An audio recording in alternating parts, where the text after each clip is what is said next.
When flexing on Instagram goes too far. Holy shit.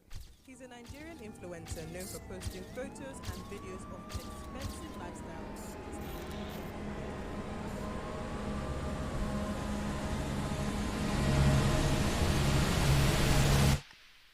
From Nigeria to Dubai, from obscurity to millions of followers, from dirt poor to billionaire, and from penthouse to prison. This is the story of how Ramon Abbas became Hushpuppi, the notorious pioneer, legend, and hero of the Yahoo Boys. Who? According to the FBI, Nigeria I've never heard is about the this. third worst country globally when it comes to the prevalence of cybercrime perpetuators. You'll hear many terms thrown around when discussing Nigeria in particular, the most common perhaps being the Nigerian prince scam.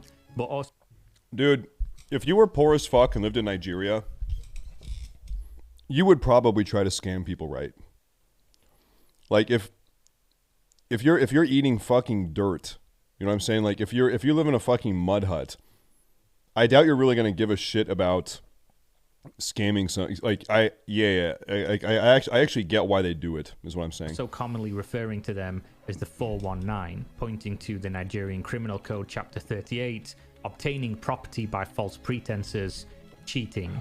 Originally, this code applied to fax, phone, and letter scams. By the 90s, however, the internet arrived and changed the landscape entirely. Internet cafes started to appear in even the poorest of neighborhoods, and while this spawned opportunity for all, it also spawned the Yahoo Boys. A term popularized due to it being the free email and chat service that all Nigerian people would use from the late 90s into the early 2000s. Yahoo! The scams in those early days followed mostly in the footsteps of the offline variant. You've won a lottery, send us money to claim it. These are referred to as AFF, Advanced Fee Fraud, or AFS, Advanced Fee Scams.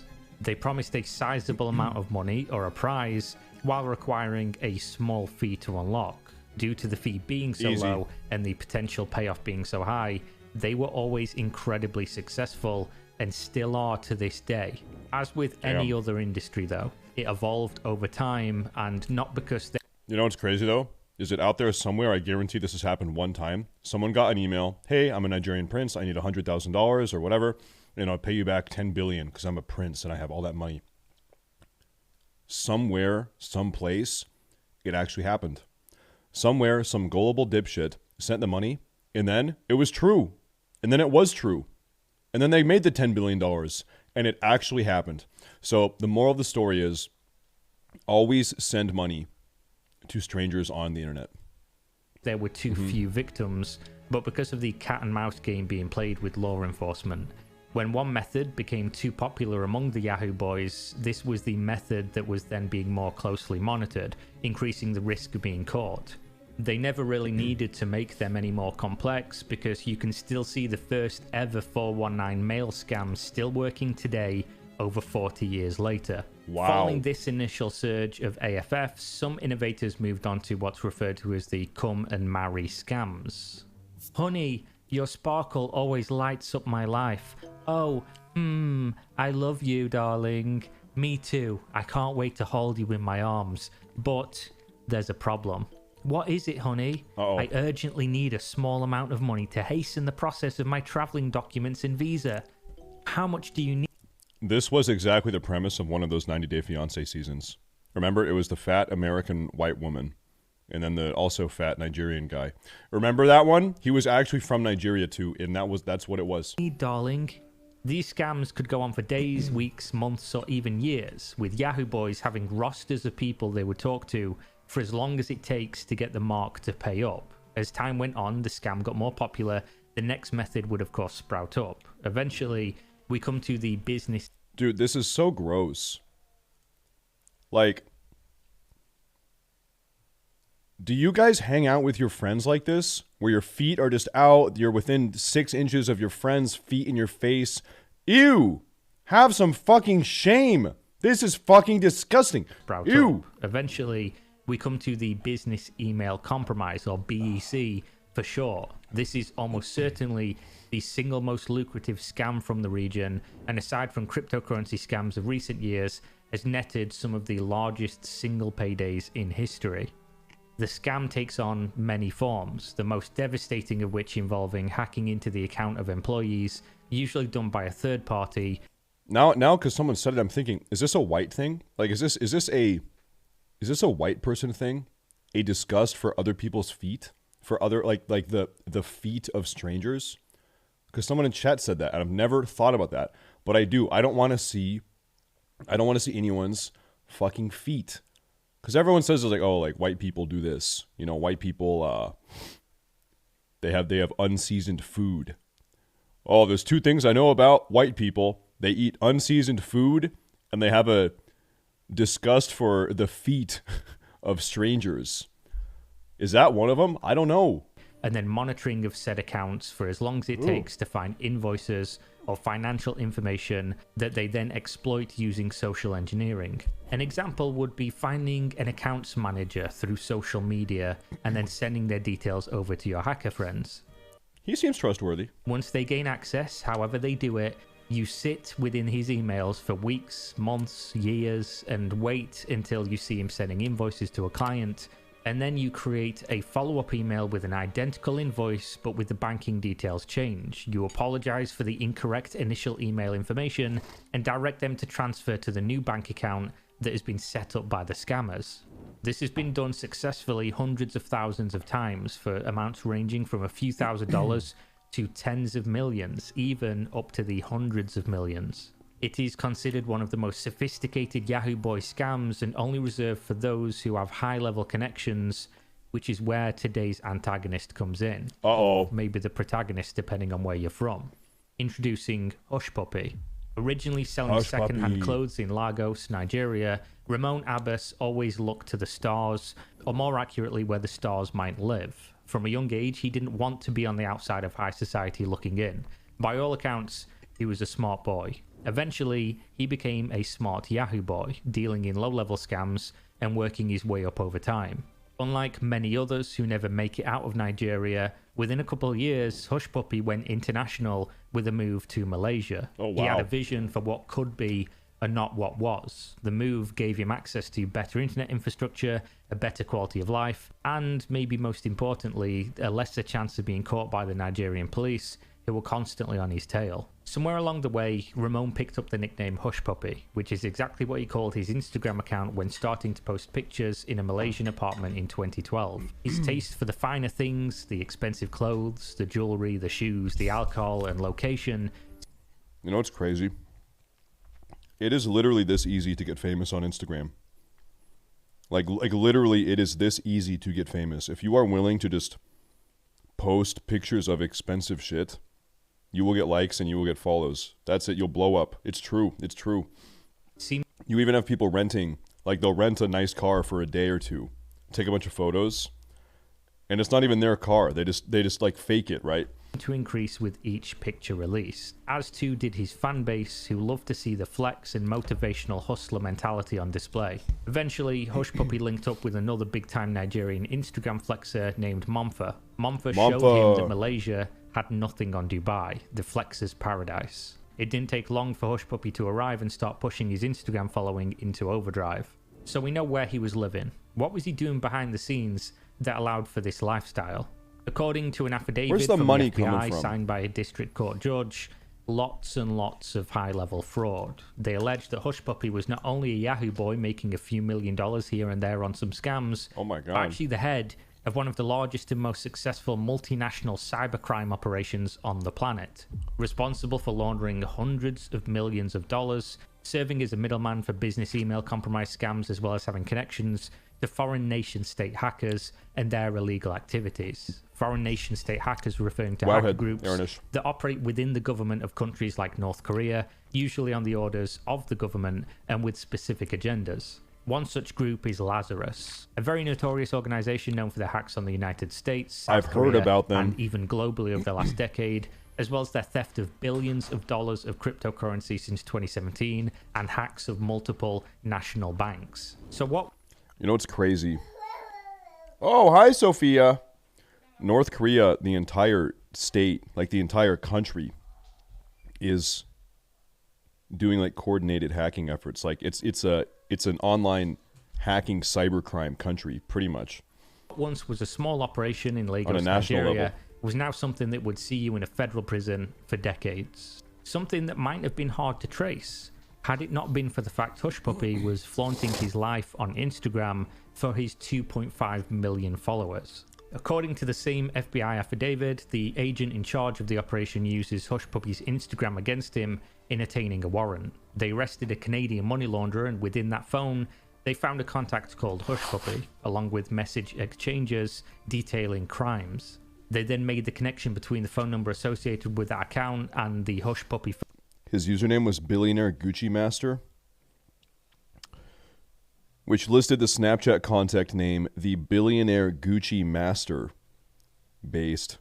So badass. And made the connection between the phone number associated with that account and the Hushpuppi phone number on his Instagram records, as well as email records across multiple social media accounts, traced his logins to said social media profiles, and that's it. They tied him to the message exchanges that detailed prior wire fraud in association with the money launderer that was arrested. The conversation they uncovered through the phone messages was sometimes slightly coded with Yahoo Boy slang, such as house for bank, and detailing the movement of hundreds of millions of dollars from 2019 onwards. The launderer would essentially go between the North Korean hackers or the big BEC players, and Hushpuppi is the man who would provide bank accounts across the entire world, transferring stolen money and moving it around as needed. A few of the examples that were given was a bank in Malta where they took $13 million, $1 million from an American law firm, and two attempted hacks on United Kingdom-based companies for around $100 million each. One of these two companies was an English Premier League football team. They are, of course, just a few that were linked from the texts, but by the time these happened in 2019 and 2020, Hushpuppi had already been living what he called the billionaire Gucci master lifestyle for close to a decade. Looking through his Instagram account, you can see him on private jets, at private parties sitting next to billionaire fashion label owners, professional athletes in his company calling him Big Bro, and the flaunting of massive sums of wealth for many, many years. Despite losing contact with the Canadian money launderer, Hushpuppi didn't really slow down his operation at all. In fact, it seems business carried on completely as usual. It's possible he thought himself safe from extradition, as he was, of course, living in Dubai at the time. On June 8th, 2020, however, while asleep in his $1,700 per night 5-star hotel penthouse. $1,700 per night 5-star hotel penthouse. Holy fuck. A Dubai SWAT team was creeping through the hallway with a battering ram.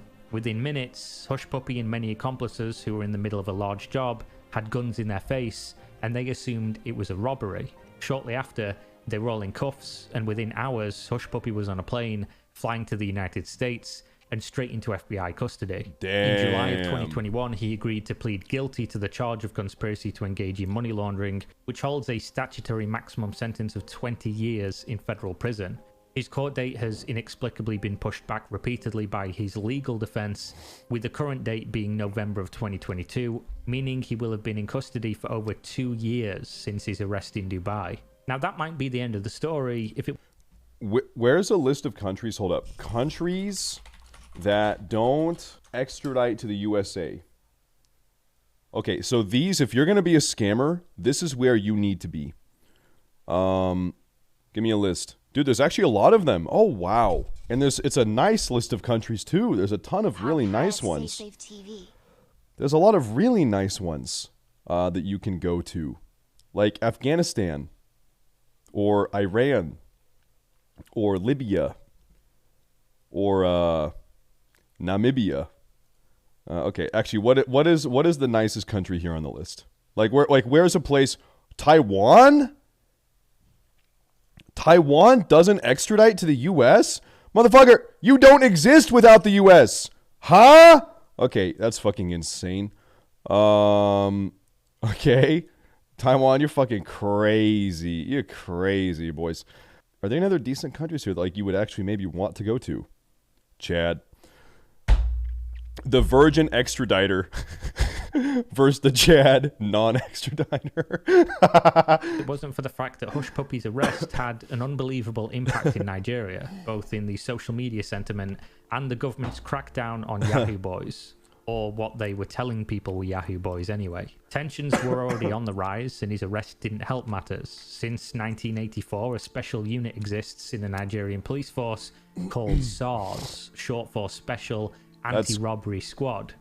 That's probably not a good name to have. This squad has been the subject of much scrutiny, as well as being involved in extreme brutality, according to many investigations that allege the ill treatment of over 82 different people between January 2017 and May of 2020. These cases all occurred on men aged 18 to 25 from low-income backgrounds, the demographic usually associated with none other than Yahoo Boys. SARS were amping up their enforcement, using Yahoo Boys as a pretext to arrest young men without any evidence. In October of 2020... So I have a crazy personal story. I was actually considering becoming a Yahoo Boy 4 or 5 years ago. But I said, okay, you know what? I'm just going to become a streamer. And so instead of becoming a Yahoo Boy, I just became a Twitch streamer. And now everything is fine. A video surfaced of a SARS officer killing a young Nigerian man entirely unprovoked. I'm a Twitch boy. The government officials claimed that the video was a fake and arrested the person who recorded this despicable act. So after Hushpuppi's arrest, details surfaced from the US government's investigation pointing at the leader of SARS in Lagos, Abba Kyari, referred to as a super cop, being paid off by Hushpuppi and people like him. This, as well as the constant brutality of the special unit, all of the recent arrests, and of course the video that released. Yeah, Legos seems like a shithole. Can I just say that? If this is Legos here, I don't think we need to go there. Chat, we're not going to go there, okay? Resulted in protest. We are going to be canceling the Legos IRL stream. Instead, we'll be doing a Lego IRL stream. We're going to be building the Lego Millennium Falcon Lego Star Wars set. It's showing up tomorrow. It's going to be awesome. Citizens. Protests that were ended with a dozen protesters being by security forces. The government have since banned demonstrations in Lagos. SARS was disbanded in October of 2020, and police brutality is still a problem. Hushpuppi's social media account is still up, and on every photo, even going back to the very beginning, you'll find new comments wishing for his return, praying for his freedom, and praising what he did. Damn. Free Hushpuppi. Miss you, legend. You'll be out soonest. I miss this legend of all time. There is no doubt that Ramon Abbas is a criminal. He broke laws across the globe, defrauded people for what could be hundreds of millions of dollars, but to many, he's a hero. For the aspiring Yahoo Boys still stuck in Nigeria, still in abject poverty, still subjected to this brutality, for the ones that haven't made it international yet or never will, he proved that they can do it, and he isn't the first or the last. Many before him have done so, just without the bragging on social media and being caught as a result. Some people, though, laughed at his arrest. His old friend Monfa, who brought him to Dubai in the first place and helped him out, took to a YouTube video in 2021 to mock him, stating Hushpuppi is stubborn, that's why he was arrested, and I can't be arrested because I had dinner with the FBI. Well, he was added to the wanted list by the Nigerian EFCC for alleged fraud and money laundering, and hasn't posted to Instagram since, so he is on the run. And that is the story of Hushpuppi, at least for now. Nice one, Hushpuppi.